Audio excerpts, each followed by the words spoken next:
Or when your best friend goes missing, the stress and worry that comes with that is so painful. But what if you can somehow solve the case? Even if you have to go through something very traumatizing and scary. I hope it is something that you never have to go through, dear listener. But it is something that tonight's protagonist had to experience. Let's dive into tonight's story about a girl whose friends went missing, followed by her being plagued by strange things happening in her house. Listen closely. You might learn how to help someone in need.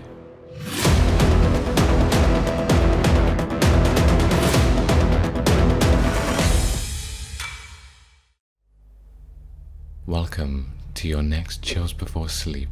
Make sure to hit the like button and subscribe for us to provide you with more scary stories. It was another night where I couldn't sleep. Lately, every night my dreams would just distort into nightmares, and then, when I stayed up, I would hear weird noises in the house all night. Today was one of those nights. I could hear someone walking outside the room. Every time I tried to check them out, they seemed to lead me to the flower beds in my garden. I had no idea what they meant, but I was too scared to actually follow them. I couldn't help but wonder why these strange phenomena had started popping up.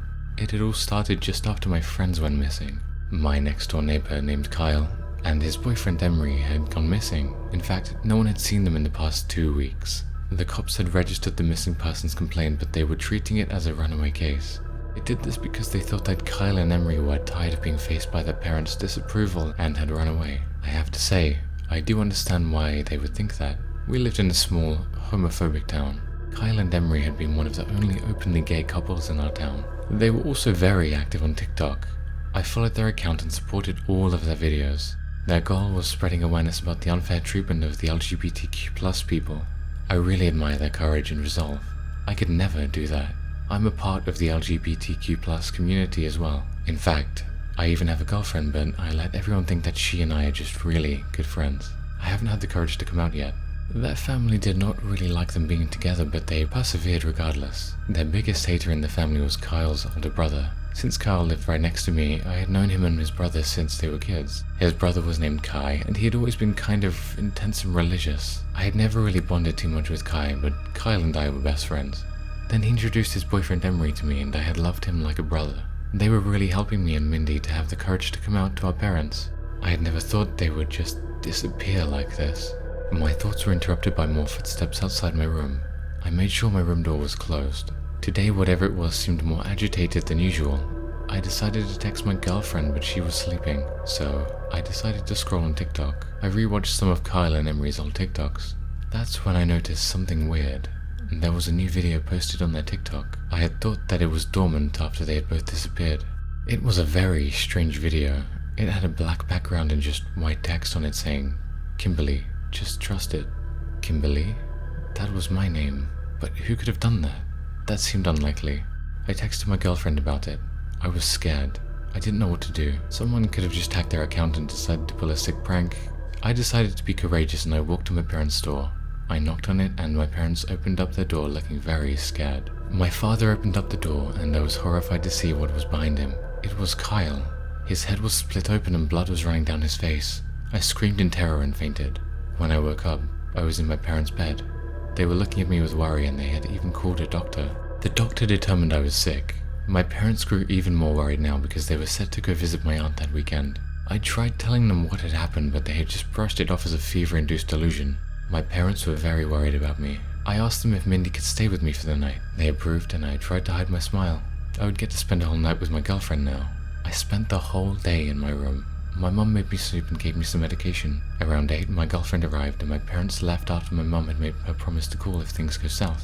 My mum and dad finally left. Mindy entered the room. I smiled as she kissed me. We'd been meeting after a lot of days.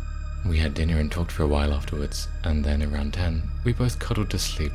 I was awoken a few hours later by the sounds of footsteps outside my room. I turned to look at my clock to see the time, but I screamed at the sight of a bruised up and bloodied Emery.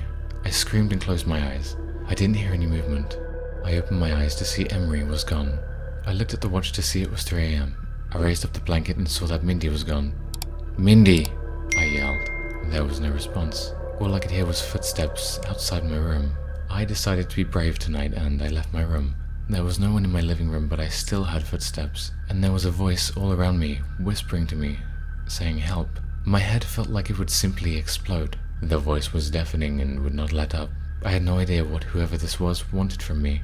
And then I saw it. My girlfriend was on the ground. She was shaking and crying. I looked at her and screamed. She looked up from the ground and screamed at me. "Kimberly, please help me!" she cried as something carried her away. I yelled and ran after her. I had no idea who was actually pulling her. I heard the door open and I ran outside. First, I couldn't see any sign of Mindy. I began screaming her name like a madwoman. That is, until I saw a hand poking out of soil and twitching. The hand had Mindy's ring on it. It was under the tree that was on my fence, shared by Kyle's and I's family. I shrieked as I ran into it. I started digging at the ground with my hands. I tried pulling at the hand, jutting out from the soil, but it wouldn't budge. I dug and I dug, but instead of the rest of Mindy, I came across a box. That's when I heard Mindy's voice behind me. I looked to see Mindy, safe and sound. She looked worried and hugged me. "Where were you?" she asked as she caressed my hair. "You just left." I raised my dirt-covered hands and tears began rushing down my face. "But I saw you. You were being carried by something and then you were buried." I started sobbing into her chest and she ran her fingers through my hair as she tried to soothe me. "Wait," I heard her say. "Is that... We need to call the police." I turned back to see what she was seeing and I let out a shriek when I identified it. It was two hands, intertwined with each other, just their fingers being visible. I felt like I was going to pass out. Mindy called the police. The hand turned out to be that of my friends, Kyle and Emery. The box I dug out had Kai's diary and the knife used to kill Kyle and Emery. Kai had written about wanting to kill Kyle and his immoral boyfriend in his diary, citing that they had brought the family shame and torn them apart. He even blamed their grandmother's death on Kyle's homosexuality. He said that the stress he gave her is why she passed away. There was no doubt.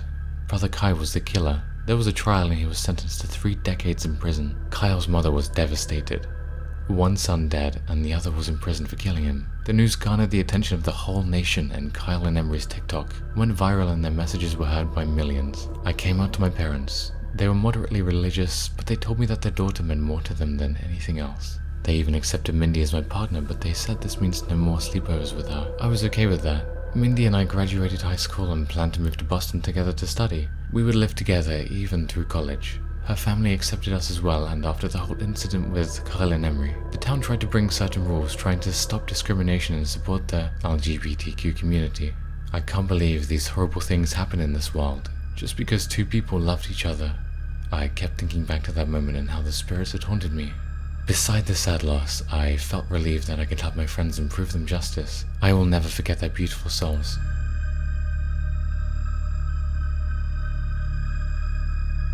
Thank you for watching this video. Have you experienced a similar situation or another scary experience? Don't hesitate to submit your story by email or in the comment section below. Ready for your next chills before sleep? Make sure to hit the like button and subscribe for us to provide you with more scary stories. Let us know what you think and don't forget to enable all notifications. Be the first one to get the chills.